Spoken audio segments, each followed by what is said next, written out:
Welcome back to the Real News Network. I'm Paul Jay in Washington, and now joining us from Peshawar, Pakistan, is Rahimullah Yousafzai. He's a leading Pakistani journalist and senior editor and bureau chief for the News International in Peshawar. He's also one of the handful of journalists who's interviewed Osama bin Laden and Mullah Omar, the leader of the Taliban. Thanks very much for joining us, Rahimullah. Thank you. So as I said, you're one of the very few people that have interviewed bin Laden and Mullah Omar. First of all, do you believe bin Laden is in Pakistan? And what do you think is the relationship between Omar and Al-Qaeda? I doubt if anybody knows about the whereabouts of Osama bin Laden. The Americans and the Pakistani authorities, they have been trying to hunt him down for the last 8 years, but they have failed. I think he is alive, and I believe he is in the region, the Pakistan-Afghanistan border areas. He could be anywhere. It's a long border, almost 2,500 kilometers, so we don't really know. Every effort has been made. So much money has been spent. There has been the use of technology, human intelligence. Hundreds of informers have been hired by the Americans. But even now, nobody knows about his whereabouts. All we know and all that is being said is speculation. What year did you interview bin Laden, and when did you interview Omar? When was the last time you saw them? I met Osama bin Laden twice in 1998 and interviewed him in May and December. But those interviews were done in Afghanistan. And I met the Taliban leader Mullah Omar the first time in March 95 when the Taliban movement had just been launched. And then I kept meeting him once or twice or thrice a year, and I think I have met him more than a dozen times. The last meeting was after 9/11, and after that, I don't know if he has met any journalist or given any interview. Now, what is your understanding of the relationship between Omar, bin Laden, and Al-Qaeda? The relationship, I think, was very tense. It was never cordial. And I am surprised so many people believe that Al-Qaeda was ruling Afghanistan, that the Taliban were actually beholden to Al-Qaeda. That's wrong, actually. Taliban were ruling the country, and they had given refuge to bin Laden. And he was so much dependent on Taliban that he had to ask Taliban leader Mullah Omar to give me an interview. He could not do it on his own. I think that the relationship was initially not very bad, but even when Taliban first captured Jalalabad in eastern Afghanistan in August 96, Taliban had their reservations and doubts about Osama bin Laden because they thought he was living in an area which was controlled by the Afghan government led by Professor Rabbani and Ahmad Shah Massoud. And Osama bin Laden also had his doubts about Taliban. He thought they were a creation of the US and Pakistan intelligence. But then they held meetings and the doubts were removed and Taliban allowed him to stay in Afghanistan.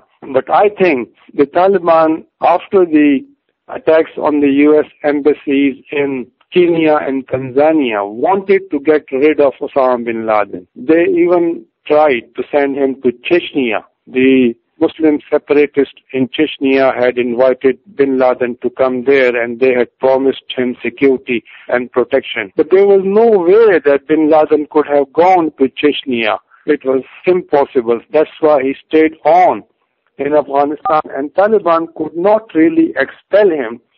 So I believe that the relationship was not very cordial at that time, but after the U.S. invasion of Afghanistan and after 9/11 incident, Taliban and Al-Qaeda and Mullah Omar and bin Laden, I think, have become much closer now. Now they are fighting the same enemy. Now they are sacrificing their lives together. And that's why I think the relationship between them is now much stronger than the past. So when the United States says the reason they're in Afghanistan is to fight al-Qaeda and that you can't separate the Taliban from al-Qaeda, that it's one and the same. Of course, they say that one day, and then another day they're talking about negotiations with the Taliban. What do you think is the truth of this? The U.S. came to this region, invaded Afghanistan to destroy Al-Qaeda. The allegation was that Al-Qaeda was behind the 9/11 attacks. And they also wanted to punish the Taliban for harboring bin Laden and for refusing to hand him over to the U.S. The Taliban were removed from power and they were defeated, but they have now staged a comeback. They are now much stronger than at that time. The Al-Qaeda has suffered losses. They are on the run. Their strength has been depleted. The U.S. advisor to President Obama on security affairs, General James Jones, was saying there are less than 100 Al-Qaeda fighters now in Afghanistan. And I think the number of Al-Qaeda members in Pakistan would not be more than 200. And to kill them, capture them, destroy them, the Americans are sending more troops. They would have more than 100,000 soldiers in Afghanistan by this summer, and then they have their NATO allies. It's a huge force, and they are trying to fight and destroy these 300 Al-Qaeda people. That makes one think that that's not really why they're there. I mean, why do you think the Americans are in Afghanistan in such force? I think that they don't want Afghanistan to again return to Taliban rule. So now the main fighting is against Taliban. They don't want Al-Qaeda to again entrench itself in Afghanistan. These are the declared reasons, but do you buy that these are the reasons? Or do you think if the Taliban does negotiate some power deal in Afghanistan or even takes over sections of Afghanistan, does that necessarily lead to Al-Qaeda's presence there? No, I think Taliban this time would be very careful. They actually would be willing to make a deal. They would say that we have no intentions to become active outside Afghanistan and don't allow Afghanistan soil to be used against any other countries. Even if they allow bin Laden and Al-Qaeda to stay there, that would be conditional. But I think the Americans have been talking about a deal with Taliban, but this offer of talks is conditional. They say that those Taliban who lay down their arms, not those who are irreconcilable. So those are the American conditions. I think that Americans are building